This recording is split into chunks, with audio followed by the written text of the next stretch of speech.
अस्सलामुअलैकुम। मैं आपके लिए लाती हूँ मज़े मज़े की इंटरेस्टिंग रेसिपीज़। तो आज हम बनाएंगे बहुत ही मज़ेदार, बहुत ही टेस्टी, क्रिस्पी क्रिस्पी, खस्ता और करारे आलू के पराठे। और साथ में हम बनाएंगे एक बहुत ही स्पेशल सी, मज़ेदार सी और बहुत ही आसान सी चटनी जो आपके आलू के पराठे का मज़ा दुबाला कर देगी। और अगर आपको आलू के पराठे बनाने में कोई भी मुश्किल पेश आती है तो आपने मेरी वीडियो को कहीं से भी स्किप नहीं करना, क्योंकि मैं देने वाली हूँ आपको रेसिपी से मुतल्लिक बहुत ही अहम टिप्स एंड ट्रिक्स जो आपके बहुत ही ज़्यादा काम आएंगी। तो चलें जी, शुरू करते हैं। बिस्मिल्लाहिर्रहमानिर्रहीम। तो आलू के पराठे बनाने के लिए सबसे पहले आलू बॉईल करने के लिए रख दिए हैं मैंने, और ये हैं तकरीबन 1 किलो। आलू के पराठे बनाने में सबसे बड़ा जो मसला पेश आता है ना, वो आपका अमेज़ा चिपचिपा सा हो जाता है, हाथों से चिपकता है, या वो पतला सा हो जाता है, या आपके आलू के पराठे फटते हैं बनाते वक्त। तो बस आपने रेसिपी को स्किप नहीं करना, क्योंकि मैं ये सारी बातें आपको बताऊंगी कि किन किन वजूहात की बिना पे आपके आलू के पराठे फट जाते हैं या उसका अमेज़ा अच्छा नहीं बनता।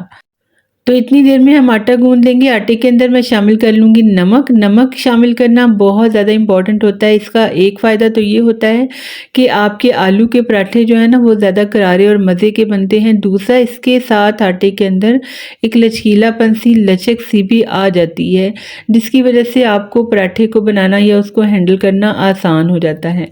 अब थोड़ा थोड़ा सा पानी शामिल करते हुए इसको गूंद लेंगे। ना आपने डो ज़्यादा सख्त रखनी है, ना नरम रखनी है। नॉर्मल सी डो गूंद के हम इसको तकरीबन 1 घंटे के लिए फ्रिज में रख देंगे, ताकि आटा हमारा अच्छे से सेट हो जाए। अगर आपके घर में खालिस चक्की का आटा आता है ना, तो उसकी वजह से भी पराठे बाज़-औक़ात टूटते हैं, क्योंकि उसके अंदर इतनी लचक नहीं होती। तो जो नई काम करने वाली बच्चियां ना, उनसे तो वो बिल्कुल ही हैंडल नहीं होता। इसका आसान हल ये है कि आप थोड़ा सा उसके अंदर वाइट आटा या मैदा शामिल कर लें, जिसकी वजह से भी आपके पराठे फटेंगे नहीं, टूटेंगे नहीं, और बहुत आसानी से आप आलू के पराठे हैंडल कर सकेंगे। अच्छा, आटे को आपने गूंदना बहुत अच्छी तरह से, आप इसको 10 मिनट के लिए रख दें समेट के। उसके बाद आपने इस तरह से इसको फोल्ड कर करके गूंदना है 5 से 7 मिनट तक, ताकि इसके अंदर अच्छी सी लचक आ जाए।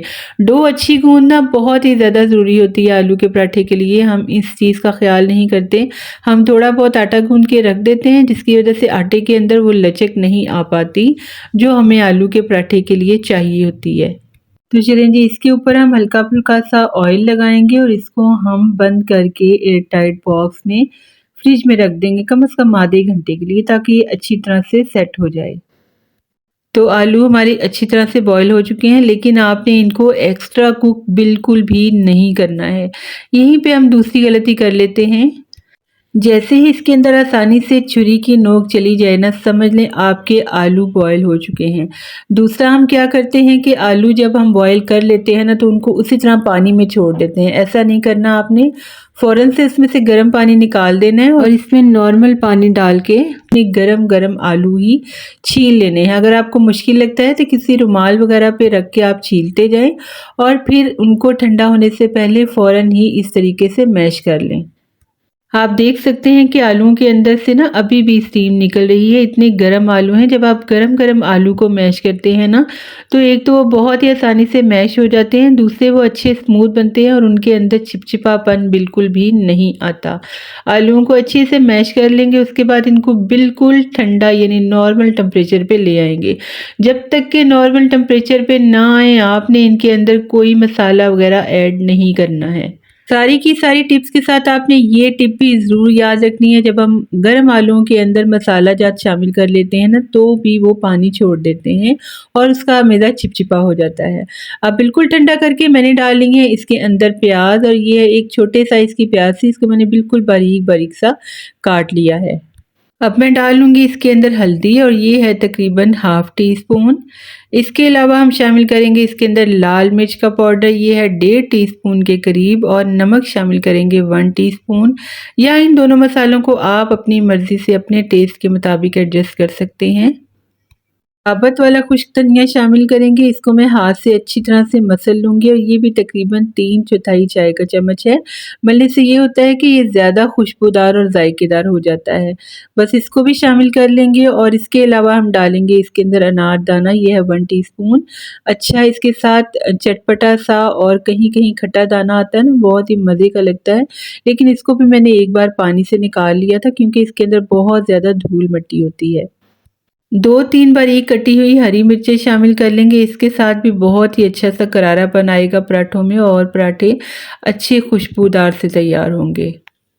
इसके साथ मैं डालूँगी एक बहुत ही ख़ास चीज़, ये सब मसाले तो आप भी डालते होंगे लेकिन मैं इसके अलावा भी एक सीक्रेट इंग्रीडिएंट इसमें शामिल करती हूँ और ये है अजवाइन। इसके साथ आपके पराठे और भी ज़्यादा मज़ेदार, हाज़मेदार और ज़ायकेदार बन जाएँगे। इसको भी मैंने हाथ से एक बार मसल लिया था पहले। अब मैंने डाल दिया है इसके अंदर ढेर सारा धुला हुआ हरा धनिया, बहुत ही अच्छी सी खुशबू के लिए और बहुत ही अच्छे से कलर के लिए। बस इसको हमने अच्छी तरह से मिक्स कर लेना है, अच्छी तरह से मसाले इसके अंदर मिक्स कर लेने हैं। इसके अंदर कोई गुठली वगैरह नहीं होनी चाहिए आलू की।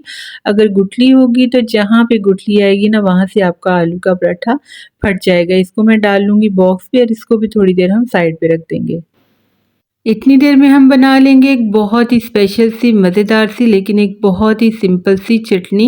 इसके लिए हमें चाहिए 2 अच्छे पके हुए टमाटर और इनको मैंने इस तरह से मोटा-मोटा सा रफली काट लेना है। ये चटनी इतनी मज़े की लगती है ना आलू के पराठे के साथ, यकीन करें आपका मज़ा दुबाला हो जाता है। आप इसको दही के अंदर शामिल करके भी खा सकते हैं या इसको ऐसे ही आप आलू के पराठे के साथ खा सकते हैं। बहुत ही टेस्टी बनती है।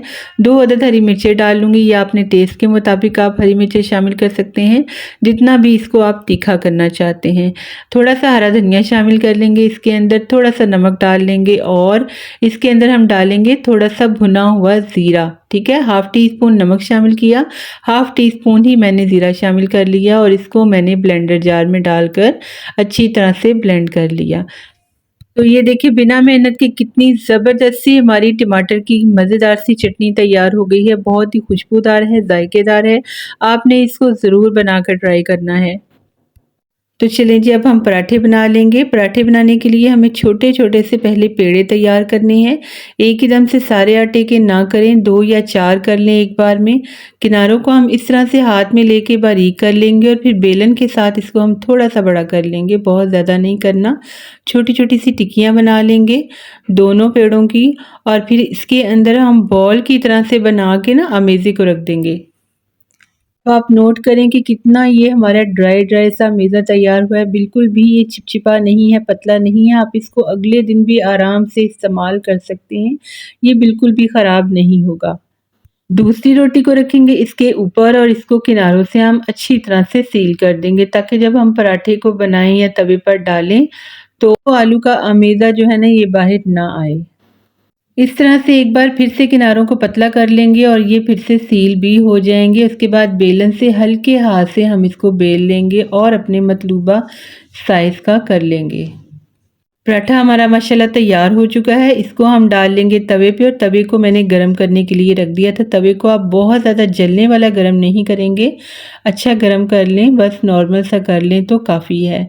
अच्छा तवे पर पराठे को डालने के बाद जो है ना आपने तब तक इसको पलटना नहीं है जब तक आपको लगे कि इसका ऊपर से कलर चेंज होना शुरू हो गया है।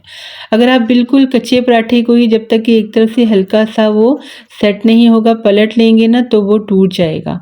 अब इसके ऊपर आप लगाएं ऑयल या आप घी लगाएं, कुछ भी लगा सकते हैं, लेकिन अगर आप घी लगाएंगे ना तो आपके पराठे ज़्यादा क्रिस्पी बनेंगे। दूसरा क्रिस्पी पराठे बनाने की टिप ये है कि आपने फ्लेम को स्लो रखना है। जब पराठे आपके सिकना शुरू हो जाए ना तब आप स्लो फ्लेम पे इनको 3 से 4 मिनट के लिए सेकेंगे ना तो ये अच्छे क्रिस्पी तैयार होंगे।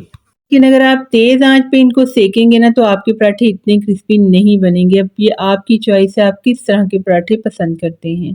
तो ये देखें जी हमारे ज़बरदस्त से पराठे माशाल्लाह से फिलिंग भी इसके अंदर अच्छी भरी हुई है और ये बहुत ही ज़बरदस्त से करारे और खस्ता-खस्ता से पराठे तैयार हुए हैं।